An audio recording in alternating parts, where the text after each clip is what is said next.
Hi, everyone. Welcome back to the Truth About the Past. Today, we are here with our co-hosts, Jamarian Water and Nakia White, talking about the 60s music. So let's get it on and cracking. Hey, Jamarian. Hey, this is our first video of 2021, Yay. and this is our first podcast. We decided to start making podcasts about artists, music, shows, decades, and today you're going to learn a bit about our favorite artists and about us, Correct. the host. So, Yes. Lakia, you can start off, and we could just talk about our favorite artists and our lives and our favorite things to do. All right. Well, let's get it on, cracking and moving. Let's keep it dirty and keep it moving, as I say. Well, as y'all know, I'm Nakia White, aka the best mom in the world. I have a husband, 3 kids, 2 boys and 1 girl. Well, should I say 3 boys and 1 girl? My favorite artist in the 60s, as y'all all well and know, off my Facebook and Instagram is Ike and Tina Turner. I like the Supremes, the Temptations. I have a lot of favorite groups back in the 60s that I love listening to, even though I wasn't born back in those days. My parents played them a lot. So I know Al Green and all that too. My favorite ones is the Temptations, the Honeycomb, Supremes, Al Green. But the first favorite and almost always and forever is Ike and Tina Turner. To me, I think the 60s music had a message, but their outfits, they got funky, they got down with it. But at the end of the day, they just was free and just being who there was. So, yeah. Yes, I feel the same thing about 60s music. A little bit about myself. My name is Jamarian. I am 14 years old. I'm in the 9th grade. 3 more years and I'm out of I wasn't school. gonna tell you my age. Yeah, she's 25, y'all. And what else? I feel the same thing. I feel like the early 60s in music was very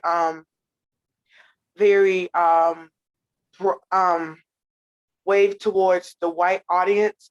That's why a lot of album covers and outfits were very how can I say, very plain to appeal to the white audience. And as Lakia was talking about Ike and Tina Turner, their outfits in the 60s, in the early 60s, were very plainish, very not a lot of colors, just like the Supremes. Their outfits were either one solid color or just plain, and it had some patterns to it, but it was very simple. And when you got to the later 60s and the early 70s, the outfits were very outrageous and over the top, colorful, and I feel like outfits also, along with the song and the performance and the choreography, also tell a story to a song besides the lyrics and the instrumental and the drums, all that good stuff. And that's why me and Lakia made this YouTube channel, so we could celebrate artists who are not as celebrated as much as your Patti LaBelle's, your Diana Ross's. These artists who had these 1 hits, 2 hits, 3 hits, 4 hits, 5 hits, and not who have a whole catalog of hits. And that's why we make this account. And everyone we have interviewed has had wonderful careers. Some still do, like Miss Betty LaBette. She's still having a wonderful career. And she started when I think she was like 15, 16. And Miss Shelly Clark, she started when she was about 5, 6, and she's still performing to this day. Mr. Kenneth is performing to this day. What's his name? I'm sorry. He played drums for Ike Turner. He still performs on Instagram, on Facebook Live. Bill Ray. Bill Ray, yes. And Lisa was just a lady who we interviewed to just pass the time by, but she's very appreciated. And we love Miss Lisa. Hey, Lisa. But yes, that's why we made this account. Now, my favorite artist, sort of like Lakia, but Supremes, the Temptations, the Four Tops. I really like them. I like them Mhm. more than the Temptations. Um, who else? Diana, The Fifth Dimension. the Fifth Dimension. Mhm. Yes. Mhm. The 3 Degrees. 3 Degrees, Dionne Mhm. Warwick. Yes. Who else? Patti LaBelle, Mhm. LaBelle. Yes. I liked it. Aretha Franklin. You know, she had Yes, that kind of her a too. churchy type of vibe, but I still like her voice though. How do you feel? Like, how do you feel about the movie that's coming out? Well, I haven't seen it. I haven't watched it, but I've seen some of the comments that are on Facebook about it. And I feel like Jennifer Hudson did a wonderful job portraying Aretha Franklin. The little parts that I did see, you know, you're gonna have negative comments and positive comments about Aretha Franklin in the movie. Can't wait to see it. But I just feel like, you know, some people took the comments a little bit too far because they were saying, oh, you know, she's not the queen of soul, or, you know, she's this and she's that, and try to compare to different artists. I understand that, you know, every artist have their own unique voice, movement, dance, clothing, their energy. So to me, people just need to stop trying to compare artists, female artists to each other, and just let them be who they are. Yes, So I what do feel you like think about it? I haven't watched it, of course, but I have seen some people in there. I know Mary J. Blige played Mhm. I think Sarah Vaughan, I think so. someone like yeah, what's his name? One of the Wayne brothers are in there. Of Mhm. course, Jennifer Hudson. I feel like Jennifer Hudson can be compared to a lot of singers, but I don't think she's greater than Miss Aretha. Miss Aretha, she grew up in the church, went to the pop circuit, had a wonderful career ever since then. My favorite song by her is I'm only one step ahead of. I love that song. That's my favorite song by her. Um, that's the only song I think of right now that I like by her. But yes, I feel like there are going to be negative and positive comments about every movie. Mhm. I could name any biopic, and I'm pretty sure people have a comment on them. You Mhm. have the TLC movie. Mhm. What's Love Got to Do with It? Mhm. You know, Aaliyah's movie. You have a lot of Mhm. those movies. They made a movie called Dreamgirls that was loosely Yeah. based about the Supremes, but it was mostly based on them. Yeah. But And then you got the documentary of Florence Ballard, you know, so we yeah, have yeah, different so things. And then the movie or the documentary, I guess, somewhat of the Temptations and stuff like that, giving props up to Otis Williams, the last founder of and member of the Temptations, still alive. Thank God for that. But like you said, it's just people have their own opinions and different things about the way a person moves. Yes, Tina Turner was more energetic and dancing and moving and singing at the same time, where Aretha Franklin just, you know, loved the long gowns and just loved to sing without doing everything else. So people just got to be glad and be happy for what people did back in those days to make it now.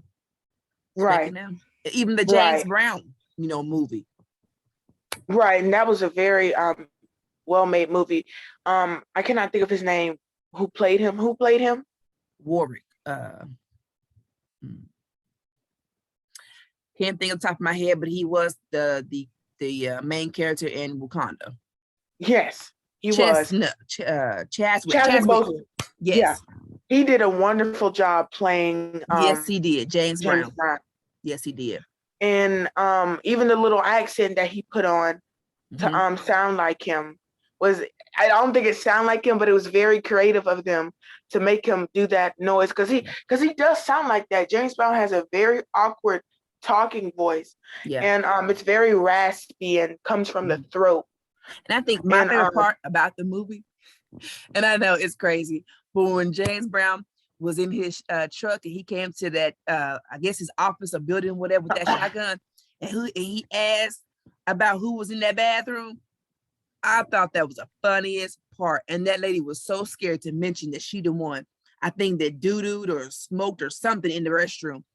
She was scared to say it was her, but yeah, I liked it.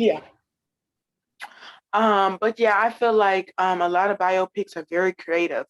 The biopics I would love to see, one of the Supremes, one on the Fifth Dimension, and one on the 3 Degrees. I would love to see a biopic on all of them and just to see who would and one on Shaka Khan, because I know someone who could play Shaka Khan.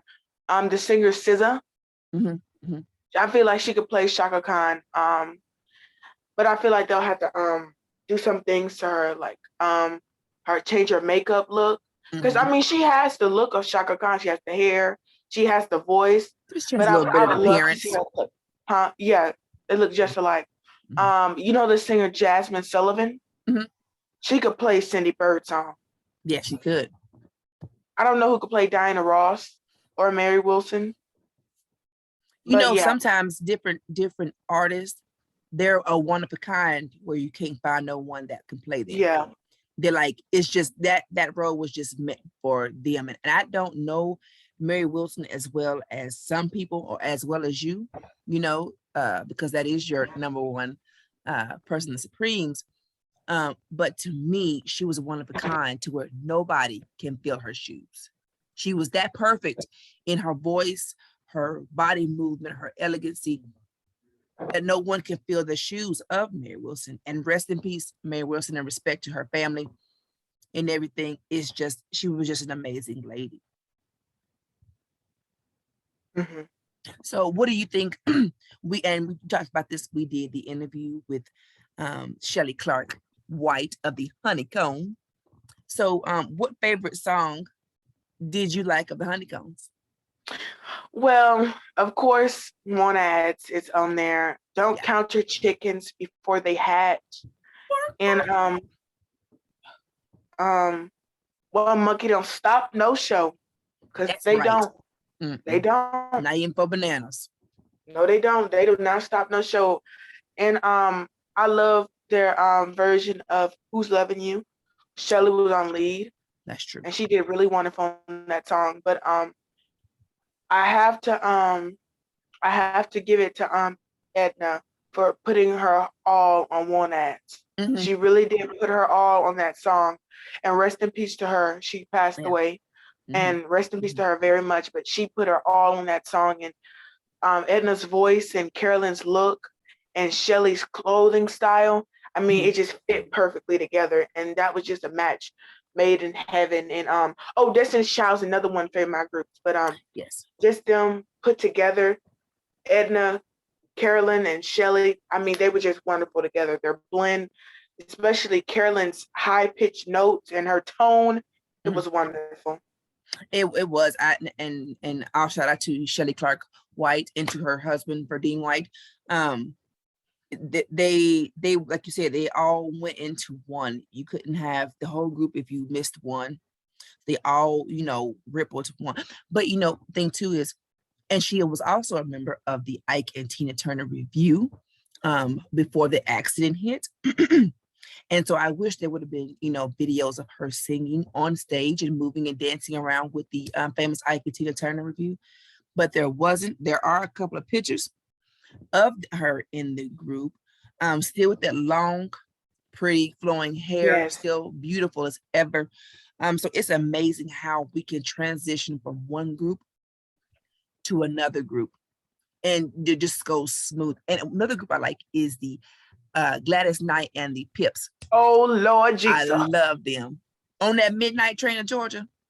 And my favorite song is If I Were Your Woman. Well, we are not going to sing that, but you know. Well, go ahead and sing us a little clip.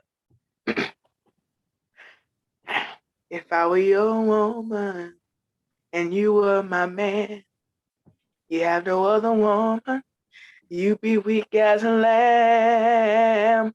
If you have the sense to walk out that door, my love would overrule my sense, and I call you back for more. If I were your woman. That's just a little bit. That's just a little bit. Thank you. Thank you. To Jamarian Water. He also has the YouTube called We Both Do, The Truth About the Past. Yes. Wonderful. He's on Instagram. He's on Facebook. You just heard him sing. So, hey, look him up. Give him some thumbs up, like, share.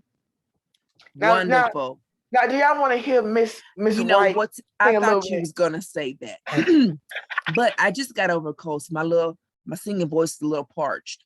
Mhm. But when it does come available, I will be more than happy to sing. And check me out on Facebook, Sugar Mama Lakia, Instagram, Snapchat, and we have some pages on Facebook dealing with the Supremes, the Ike and Like Tina and Turner Tina, review, Honeycomb, The the Honeycomb, Temptation, the Temptations, the yeah, Ikeettes page by Ike, itself, the Kings Kings of of Rhythm. Rhythm page by itself. So look us up on Facebook and Instagram and stuff. But If you really getting want to, yes, and if you're watching this and you know anyone famous who was a singer back in the day, the 60s, 70s, 80s, 90s, who would like to be interviewed, yes, we will leave our email in the description. We will leave Facebook links, Instagram links, anything so we can get more interviews for our viewers, our supporters, and our family and friends so they can see us and know these wonderful singer stories. In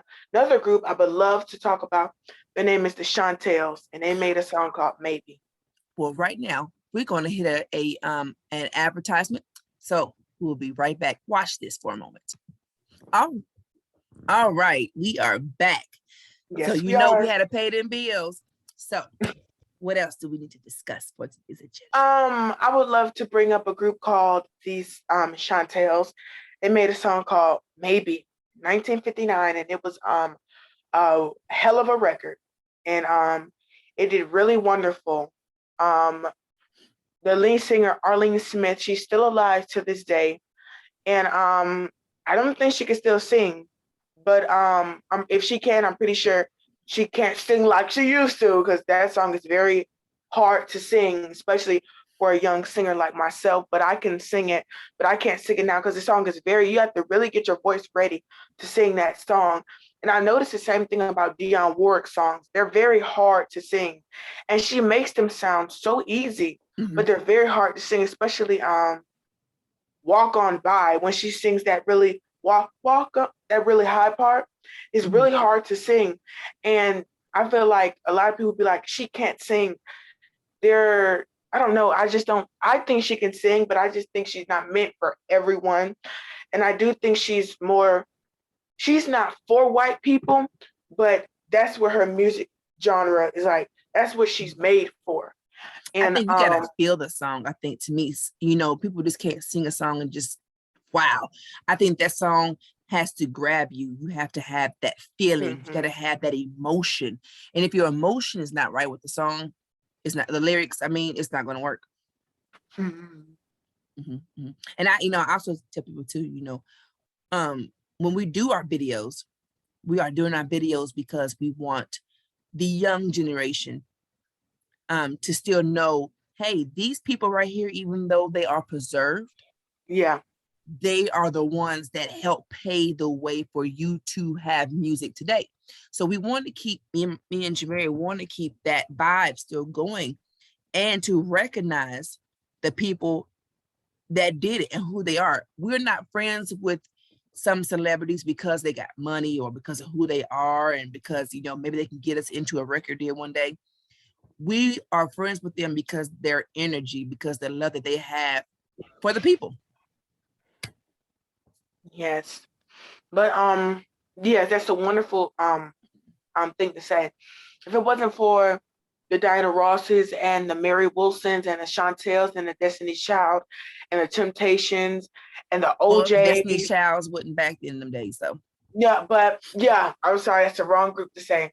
But if it wasn't for the singers in the 60s, the 70s, the 50s, the 40s, and on, who like really started, like the Dinah Washingtons, the Dilla Reese's, the Sarah B.B. Vaughn's, King, Howlin' Wolf, Muddy Water, Billie Holiday. If it wasn't for them, there would be no NLE Chopper, no NBA Youngboy, all them. They well, can we're not gonna roam say NBA free. Youngboy, but Yeah, they can roam free and wherever. But if they were alive back in the 50s, in the 40s, in the 20s, when you had people like Josephine Baker would get killed if she came down to Georgia. All these singers, these blues singers, they would get killed. rushed, run after, lynched. I mean, just crazy things will happen to them, and it's just crazy. And It just to really think, is. it is. That's a wonderful point that you made. And, and to add on to that, it wasn't so easy for them to get a record deal back in those days. You know No. how hard it was, watching that Cadillac record with Beyonce. She did a wonderful, amazing job Yes, as she Etta did. James. But look what she had to go through, to become Etta James, to get that record deal out. So it was so much harder back then for them to become famous than it is today. Today, you can get up there and toss them any kind of song. They'd be like, oh, yeah, okay, I like it. But back in those days, it was so hard and so tedious, and they struggled just to get their name out there. And when they did, they had to consistently prove themselves as being worthy than the artists today. Not knocking the artists today. I'm just saying it's easier to become an artist today than it was back in those days, especially a Black artist. Yes. And I feel like Black music and Black artists really took over the white artist. I do like some white artists, Sonny and Cher, Nancy Sinatra, the Angels, the Carpenters. Those singers were very good, and they were Caucasian. And but yeah, they were Caucasian, and they still had a wonderful message to give. And I feel like color should not be really noticed in music, but it is, especially back then, because back then you weren't known as the Supremes. You weren't known as the OJs. You weren't known as Temptations. You were just known as some niggers singing some songs, And you might have to add that part out. No, we're keeping it. As people of color. Yes. They wasn't recognized for their talent. Yes. And I'm sorry I had to use that word, but I mean, it just is what it is. Like, some of these people could not even put their faces on record covers. And it's crazy. That is. How the Marvelettes couldn't have their face on their own record cover, They had to put a mailbox. That's crazy. And what I was watching last night, I thought it was kind of cool, was I forgot his name, but he was Bill Gordy's, I guess, dad. Pop or somebody. I forgot what his name is. He's, I guess, the one that owned Motown. And I think, if I'm not mistaken, they were saying that he had a feeling that Marvin Gaye was getting ready to commit suicide.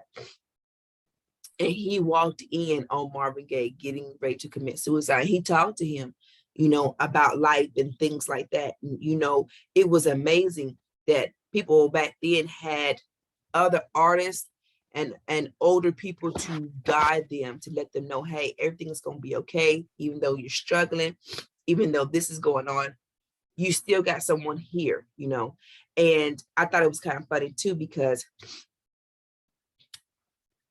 to me, artists, even people in general, always, say, well, if you don't like this artist, then, you're no good, or da da da da. But to me, it's whoever you like is whoever you like. I like all types of music, but my mostly wonderful music is back from the late 50s. Well, I should say 30s, 40s, 50s, 60s, 70s. That's even though wasn't born, I was born in the 80s, but that's the type of music I like, because like I said, the energy was so different. You can come outside with a bathing suit top on and some tight bell-bottom pants with some platform shoes with an afro, and dang it, there you go. Now you do that, and you got every male looking at you like you are a slab of beef. Back then, it was just normal. Nature. It was normal. Right. Even men back then wore crop tops and the bell bottoms and the high platform shoes, or the real tight shirts. But I mean, that wasn't like the best.